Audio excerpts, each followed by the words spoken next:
بسم اللہ الرحمن الرحیم۔ السلام علیکم۔ کیا حال ہے بچوں؟ امید کرتی ہوں کہ آپ خیریت سے ہوں گے اور آپ نے جو ہے وہ اپنا ہوم ورک بھی کر لیا ہوگا۔ آج 6 کلاس کی اسلامیت کا ہمارے پاس ہے سبق باب چہارم عبادت و دعا۔ اس میں سبق نمبر 1 ہے اذان کی فضیلت و اہمیت۔ اذان کا معنی و مفہوم، یعنی آج ہمارے پاس ٹاپک جو ہے وہ ہے اذان، اس کی فضیلت اور اہمیت کے بارے میں ہم پڑھیں گے۔ اذان ہے کیا؟ اذان کا معنی و مفہوم۔ اذان کا لفظی معنی ہے اعلان کرنا اور اطلاع دینا، یعنی اذان کے لفظ اذان کا جو مطلب ہے اس کے اپنے معنی اعلان کرنا، بلانا، اطلاع دینا۔ نماز کا وقت ہونے پر عربی زبان کے چند مخصوص کلمات بلند آواز سے پڑھے جاتے ہیں، ان کلمات کو اذان کہا جاتا ہے۔ یعنی جب نماز کا وقت ہو جاتا ہے تو اس وقت عربی میں کچھ مخصوص کلمات ادا کیے جاتے ہیں بلند آواز سے، ان کلمات کو اذان کہا جاتا ہے۔ اذان کی ابتدا۔ مکہ میں مسلمانوں کو نماز پڑھنے کی آزادی نہیں تھی، وہ چپ کر نماز ادا کرتے تھے، اس لیے انہیں نماز کے لیے بلاوے کی ضرورت پیش نہیں آئی۔ جب مسلمان مکہ سے ہجرت کر کے مدینہ آ گئے تو یہاں کفار کا خوف نہیں تھا۔ انہوں نے سوچ و بچار شروع کی۔ کنہوں نے؟ مسلمانوں نے، کہ لوگوں کو نماز کے لیے بلانے کا کیا طریقہ اختیار کیا جائے۔ حضرت عبداللہ بن زید بھی اسی سوچ میں مگن تھے۔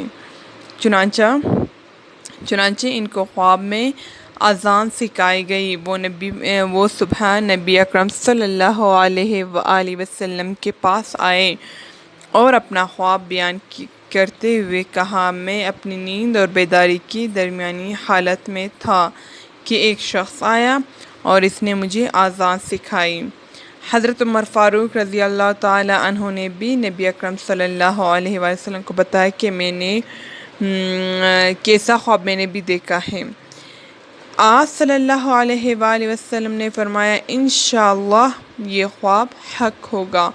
پھر آپ صلی اللہ علیہ وآلہ وسلم نے حضرت عبداللہ بن زید رضی اللہ تعالیٰ عنہ کو حکم دیا کہ حضرت بلال رضی اللہ تعالیٰ عنہ کو اپنا خواب بیان کرو تاکہ وہ اذان کہہ سکے۔ چنانچہ انہوں نے حضرت بلال رضی اللہ عنہ کو اذان کے کلمات سکھائے اور وہ بھی انہی کلمات کے ساتھ اذان دینے لگے۔ اذان کی اہمیت و فضیلت۔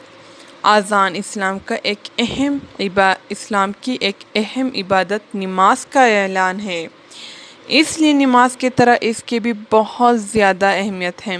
احادیث میں اذان کی بہت فضیلت بیان کی گئی ہے۔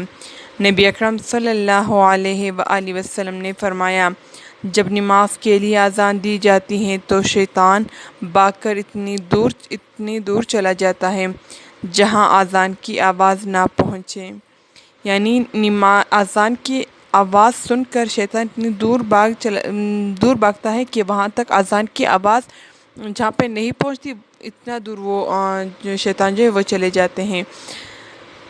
اذان شیطان کے لیے تکلیف اور پریشانی کا باعث ہوتی ہیں، جبکہ یہ اللہ تعالیٰ کی عبادت کرنے والے کے لیے خوشی اور فرحت کا باعث ہوتی ہیں۔ اذان کا بہت زیادہ ثواب ہے۔ نبی اکرم صلی اللہ علیہ وآلہ وسلم کا ارشاد ہے، اگر لوگوں کو اذان دینے اور پہلی صف میں کھڑے ہونے کا ثواب معلوم ہو جائے تو وہ اس کے لیے قرعہ اندازی کیا کرے۔ یعنی آپ صلی اللہ علیہ وسلم کا یہ حدیث ہے کہ اگر لوگوں کو اس چیز کا پتہ چلے کہ اذان دینے کا کتنا زیادہ ثواب ہے اور پہلے صف میں کھڑے ہونے کا کتنا زیادہ ثواب ہے، تو اتنا اس کے لیے لوگ زیادہ آتے کہ قرآن اندازی کرنی ہوتی۔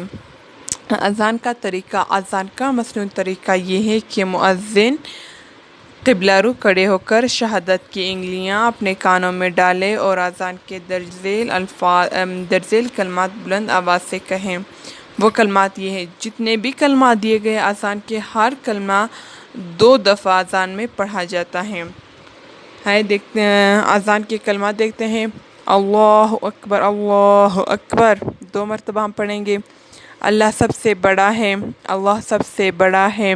اشہد ان لا الہ الا اللہ 2 مرتبہ یہ پڑھیں گے۔ میں گواہی دیتا ہوں کہ اللہ کے سوا کوئی عبادت کے لائق نہیں۔ اشہد ان محمد رسول اللہ، 2 مرتبہ میں گواہی دیتا ہوں کہ محمد صلی اللہ علیہ وآلہ وسلم اللہ کے رسول ہیں۔ حی علی الصلاۃ، 2 مرتبہ آؤ نماز کی طرف۔ حی علی الفلاح، 2 مرتبہ آؤ کامیابی کی طرف۔ اللہ اکبر، 2 مرتبہ اللہ سب سے بڑا ہے۔ لا الہ الا اللہ، 2 مرتبہ اللہ کے سوا کوئی عبادت کے لائق نہیں۔ حی علی الصلاح کے الفاظ کہتے ہوئے مؤذن کہتے ہیں اذان دینے والے کو۔ مؤذن کے لیے ضروری ہے کہ وہ اپنے چہرے کو دائیں طرف پھیرے۔ اسی طرح حی الفلاح کے الفاظ کہتے ہوئے وہ اپنے چہرے کو بائیں طرف چہرے کو بائیں طرف پھیرنا چاہیے۔ یہ مؤذن کے لیے ہے۔ نماز فجر کے وقت لوگ سو رہے ہوتے ہیں اور اس لیے اس وقت اذان میں حی علی الفلاح کے بعد الصلاۃ خیر من النوم، نماز نیند سے بہتر ہے، کہ الفاظ 2 مرتبہ کہے جاتے ہیں۔ یعنی صبح کے وقت جب نماز فجر ہو رہی ہوتی ہے تو اس وقت تو ظاہر سی بات ہے لوگ سو رہے ہوتے ہیں، اور جب مؤذن اذان دیتا ہے آپ لوگوں نے بھی سنا ہوگا تو وہ حی علی الفلاح کے بعد کیا کہتا ہے؟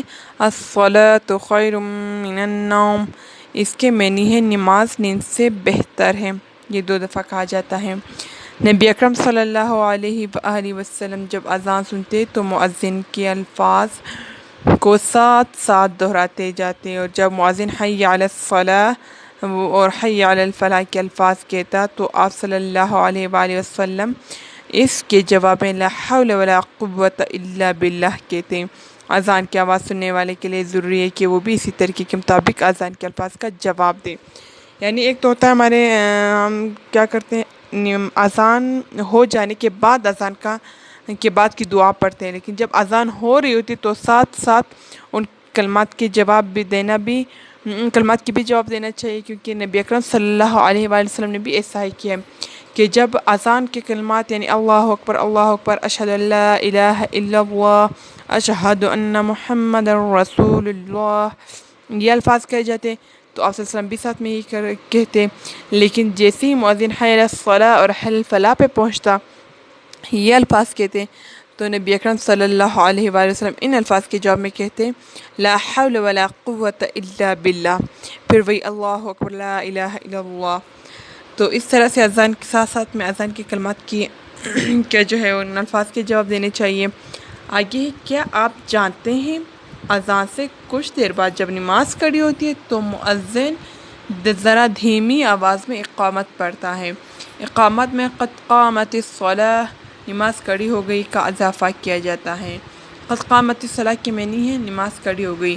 یہ کلمہ حی علی الفلاح کے بعد 2 مرتبہ پڑھے جاتے ہیں، یعنی جب مسجد میں باجماعت نماز ہو رہی ہوتی ہے تو اس وقت جب اقامت کی جاتی ہے تو اقامت کرنے والا بندہ جو ہے وہ کیا کرتا ہے وہی اذان پورا دہراتا ہے، اور جب وہ اذان دہراتا ہے تو اس میں ان الفاظ کا جو ہے حی علی الفلاح کے بعد 2 دفعہ پڑھے جاتے ہیں قد قامت الصلاۃ، جس کے معنی نماز کھڑی ہو گئی۔